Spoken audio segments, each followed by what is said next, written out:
एक जंगल में बाबा था। वो लोगों के मसाइल हल करता था। लोग तरह तरह के मसाइल लेकर आते थे उसके पास। वो अक्ल, दानाई, हिकमत इस तरह के उनको हल निकाल कर दिया करता था कि भाई यूं कर लो तो हो सकता है मसला हल हो जाए, भाई यूं कर लो तो हो सकता है मसला हल हो जाए। अब ये करके तो देखें। उसके बाद एक दिन एक जमींदार आया, लैंडलॉर्ड।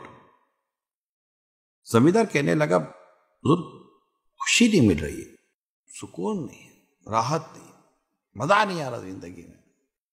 आपका भी यही हाल है? हाँ, वो लैंडलॉर्ड का यही हाल था। तो बाबा कहने लगे कि भाईजान, तुम्हारे बाप दादा ने विरासत में कुछ छोड़ा है तुम्हारे लिए? दादा ने थोड़ा बहुत सोना छोड़ा था जो वाली साहब को दिया था, और वाली साहब ने उससे कुछ कारोबार किया, उससे कुछ फ़ायदा हुआ। फिर जब वाली साहब का इंतकाल हुआ तो उन्होंने मुझे दिया सोना। क्या वो तुम सोना यहाँ ला सकते हो? मैं देखना चाहता हूँ, इसमें तुम्हारा ही फायदा है।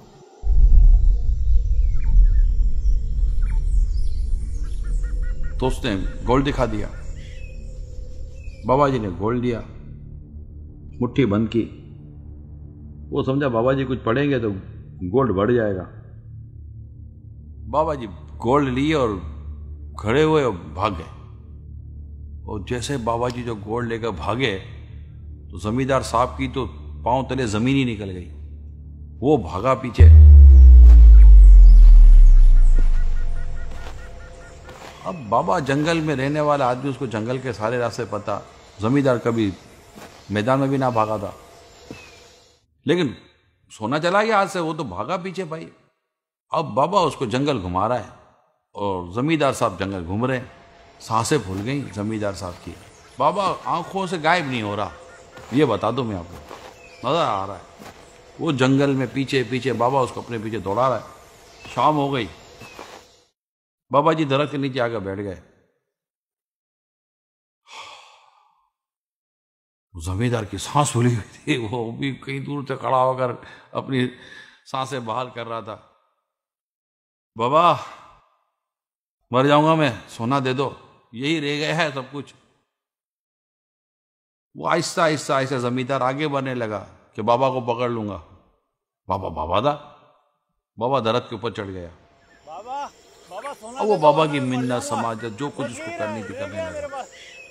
हाँ हाँ, बाबा ने कहा सोना दे दूंगा, मेरी चंद शर्तें, मानेगा? बोलो, मानोगे? क्या बाबा बोलो तो सही, क्या शर्तें हैं?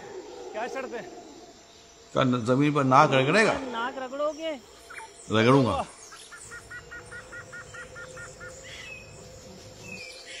उसने जमीन से बाकायदा उसकी नाक से लकीरें खिंचवा दी। फिर कहा कि काम कर, इधर इतनी दौड़े लगा। बोला बाबा अभी तो दौड़ाया है, दौड़े लगाता है नहीं। दौड़े लगाई। अजीब बेतुकी किस्म की शर्तें रखी, और सारी शर्तें पूरी कर रहा था, करेगा क्या? गोड़ तो उसके बाद था नहीं, वो तो बाबा के हाथ में था। अब थक हार के जब वो बिल्कुल निढाल हो गया, बाबा जी दरख्त से नीचे उतरे। ये ले सोना, पकड़। उसको गोल्ड दिया। जैसे उसके हाथ में गोल्ड आया ना, चेहरा चमक उठा, दिल खुश हो गया, मजे को मजा आ गया। बाबा जी पूछने लगा, क्या लग रहा है, सुकून मिला, कुछ राहत मिली? बोला बाबा जी मेरे तो आपने होश उड़ा दिए, अब तो बस सुकून ही सुकून है। बाबा जी ने कहा कि तेरा सोना मुझे नहीं चाहिए था, तेरी सुकून का मैं इलाज निकाल रहा था। तेरा प्रॉब्लम यह है कि जो तेरे पास है ना, इससे तू राजी नहीं है, और तू किसी और को देख रहा है जिसकी वजह से तुझे प्रॉब्लम शुरू हो चुका। तो जो तुम्हारे पास है ना, उसको अल्लाह पाक की तरफ से बहुत बड़ी अता और बहुत बड़ी नेमत समझो, तो तुम्हें सुकून नसीब हो जाएगा। अब ये वाकया हो सकता है मन घड़ती हो, बनाया गया, लेकिन आपको लगता नहीं है वाकया आपके लिए। आप देखें, एक मिडिल क्लास शख्स, मिडिल क्लास, ना अमीर है ना गरीब है, इसको बोलो अमीरों के इलाके में रहने चला जा, वो रह तो लेगा, जिंदगी में खुद को गरीब समझेगा। फिर इसी को कहोगे यार गरीबों के इलाके में रहने जा, वो रह तो लेगा, जिंदगी में खुद को अमीर समझेगा। आगे ये वही है, हालत बदली, इसकी सोच बदल गई। अल्लाह पाक हमारे हाल पर रहम फरमाए और हमें शुक्र गुजारी की तौफीक अता फरमाए। कुरान में ला इन शक्करतुम लाज़ीदन्नकुम, अल्लाह पाक का जो शुक्र अदा करता है अल्लाह पाक उस पर अपनी नेमतें और बढ़ा देता है। अल्लाह अमल करने की तौफीक अता फरमाए। खुश रहा करें।